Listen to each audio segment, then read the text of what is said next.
जब इन दो मुल्कों में बराह रास्त जंग शुरू हुई तो रीजन के तमाम इलाके वो अफेक्ट हुए हैं। एयर रूट्स या एयर सफर जो है, फिजाई सफर जिसे हम कहते हैं, सबसे ज्यादा मुतासिर होता है। हाइपरसोनिक मिसाइल्स वो इंतहाई स्पीड के साथ ट्रेवल करते हैं। अगर किसी एयरलाइनर को हिट करें तो वो एक बहुत बड़ा लॉस होता है। आपको बताएं कि न सिर्फ मशरिक वस्ता में इस जंग की वजह से इंसानी जानों का ज़िया हो रहा है, बल्कि ये सिफारती कशीदगी का बायस भी बन रही है। बल्कि इसके आलमी असरात भी हम देख रहे हैं कि नुमाया होना शुरू हो गए हैं। जंगी सूरत हाल के पेश नज़र ईरान, इराक, शाम, उर्दन और इसराइल की फ़ज़ाई हदूद मुसलसल बंद हैं, जिसकी वजह से बैनुल-अक़वामी फ़ज़ाई नकलो हमल का निज़ाम शदीद मुतासर हुआ है। और ऐसे में कई आलमी एयरलाइंस ने अपनी परवाज़ों के रूट्स को भी तब्दील कर दिया और पाकिस्तानी फ़ज़ाई हदूद एक महफूज मुतबादल के तौर पर सामने आई है। तमाम बड़ी बैनुल-अक़वामी एयरलाइंस अब शुमाली अमेरिका, यूरोप, मिस्र और दीगर मकामात के लिए पाकिस्तान की फ़िज़ाई हदूद इस्तेमाल कर रही हैं। ये परवाज़ें मगरबी पाकिस्तान से गुजर कर अफगानिस्तान, तुर्कमानिस्तान, आज़रबाईजान और तुर्की के रास्ते आगे जा रही हैं। पाकिस्तान के फ़िज़ाई हदूद का ये बढ़ता हुआ इस्तेमाल न सिर्फ मुल्क की जोग्राफियाई अहमियत को उजागर करता है, बल्कि ये इस खत्ते में बदलते हुए सिफारती और सिक्योरिटी मंजरनामे की एक और झलक भी पेश करता है। यहाँ पर सवाल ये पैदा होता है कि क्या पाकिस्तान की फ़िज़ाई हदूद के मुसलसल इस्तेमाल से कौमी एविएशन सेक्टर को कोई फ़ायदा हो सकता है, और आलमी परवाज़ों के लिए ये मुतबादिल रूट्स कब तक कारगर रहेंगे। इसी पर बात कर लेते हैं, जानने की कोशिश करेंगे। दिफाई तज्ज़ियाकार air commander retired doctor Ziaul Haq Shamsi साहब ने हमें ज्वाइन किया है। Sir, good morning and welcome to Suno Pakistan. Iran और इसराइल के दरमियान कशीदगी से कौन से मुल्क या एयर स्पेस आपकी नज़र में सबसे ज़्यादा मुतासर हो रहे हैं इस पर?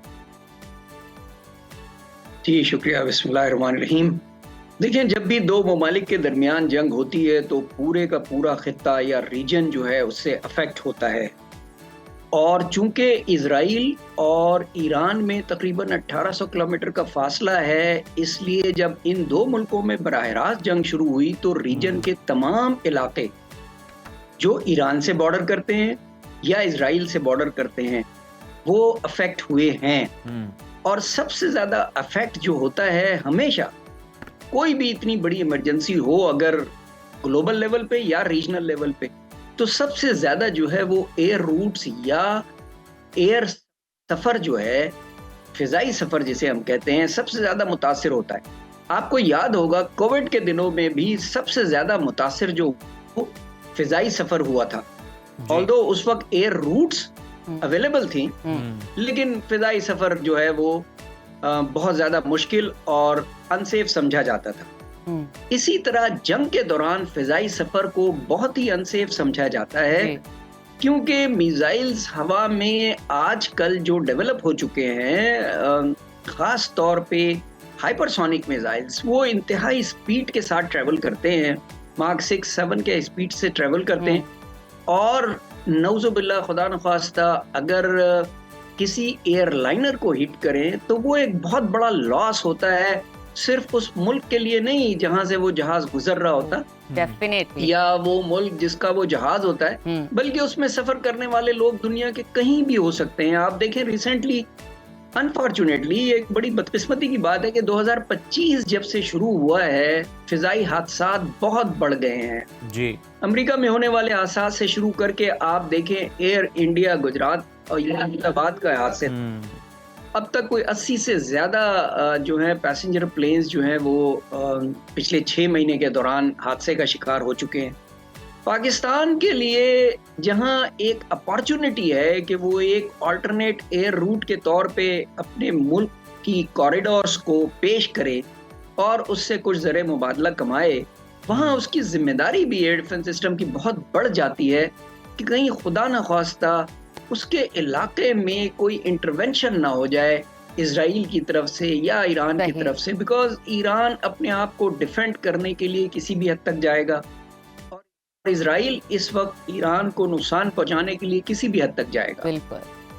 तो इसलिए पाकिस्तान पे एक तो बहुत बड़ी जिम्मेदारी आयद होती है कि हमारी एयर डिफेंस जो है बहुत अलर्ट रहे, और अल्हम्दुलिल्लाह हमारी एयर डिफेंस बहुत अलर्ट भी है। बिल्कुल। और हमारी अच्छा सर, मौजूदा सूरत हाल को डिस्कस कर लेते हैं। मौजूदा कशीदगी के बायस हमने देखा है कई मुल्कों ने अपनी फिजाई हदूद बंद कर दी है। अब फिजाई हदूद की बंदिश का आलमी फिजाई नकलो हरकत पर कितना और क्या असर पड़ सकता है, इन्फ्लुएंस क्या होगा, इम्पैक्ट क्या क्रिएट होगा एक ग्रेटर लेवल पर? मैं आपसे यही अर्ज कर रहा हूं कि जो मुल्क जरा थोड़ा सा रकबे के एतबार से छोटे होते हैं वो बहुत जल्दी अपनी फिजाई हदूद को बंद कर देते हैं, बिकॉज उनके पास इतनी स्पेस नहीं होती कि वो एयर रूट्स को अकोमोडेट कर सकें। पाकिस्तान अल्हम्दुलिल्लाह एक ऐसे खित्ते में वाक़ है और इसकी स्ट्रेटेजिक रेलेवेंस ऐसी है कि ये अकोमोडेट कर सकता है बहुत सारे एयर रूट्स को, सेंट्रल एशियन रूट्स को अकोमोडेट कर सकता है, गल्फ के रूट्स को अकोमोडेट कर सकता है, साउथ से आने वाले जहाज़ों को अकोमोडेट कर सकता है। बड़ी अच्छी पोजीशन में है, लेकिन मैं सिर्फ ये अर्ज कर रहा हूँ कि हमारी एयर डिफेंस को इस सिलसिले में बहुत चौकन्ना रहना पड़ेगा। अच्छा, बिल्कुल ठीक। अच्छा सर, इस वक्त पाकिस्तानी फ़िज़ाई हदूद कई बैनुल अक़वामी परवाज़ों के लिए हम देख रहे हैं कॉरिडोर के तौर पर इस्तेमाल हो रही है। आपके नज़दीक इसकी जोग्राफियाई और तस्वीराती अहमियत क्या है? मैंने आपको जोग्राफियाई अहमियत का जिक्र किया कि ये एक ऐसे खित्ते में वाक़ है जो मिकासा कहलाता है, यानी मिडिल ईस्ट, सेंट्रल एशिया और साउथ एशिया जी। और इस मिकासा खित्ते के अंदर तकरीबन 2 बिलियन की आबादी रहती है। और आप देखें इस एरिया में रहने वाले लोग ज़्यादातर एक्सपैट्स हैं और दुनिया भर में अपने कामों के सिलसिले में गए हुए हैं, और लेबर है, स्किल्ड लेबर है, अनस्किल्ड लेबर है, क्वालिफाइड इंजीनियर्स हैं जो मुल्क से बाहर रह रहे हैं, क्वालिफाइड डॉक्टर्स हैं मुल्क से बाहर रह रहे हैं। सिर्फ तकरीबन 1 करोड़ पाकिस्तानी मुल्क से बाहर रह रहे हैं, तो फिजाई एक्टिविटी इस खित्ते में बहुत ज्यादा है। ठीक है, अच्छा सर, क्विकली हमें जवाब दीजिएगा, थोड़ा सा टाइम मुख्तसर है। अगर ये जंग तूल पकड़ती है तो पाकिस्तान की फिजाई हदूद पर कितना मजीद बोझ पड़ सकता है और इसके लिए क्या हम तैयार हैं?